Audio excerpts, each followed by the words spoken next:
పచ్చాని కొబ్బరికాయ వెచ్చాని నెయ్యిని పోసి కర్పూర ధూపం వేసి ఇష్టంగా ఇరుముడి కడతాం. నువ్వు ఎత్తుకుంటే చాలు ఎన్ని పూనకాలు కంఠమెత్తి పాడుకోగా కన్ని స్వామి కదిలిరాగా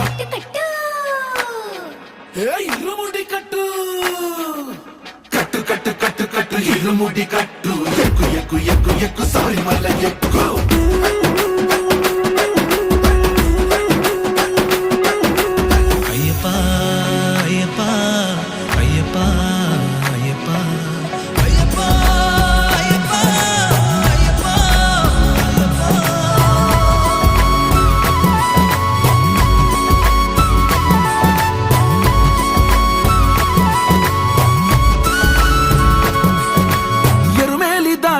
వస్తాం పంబలో నమూనకే వేస్తాం అప్పాచి మేడు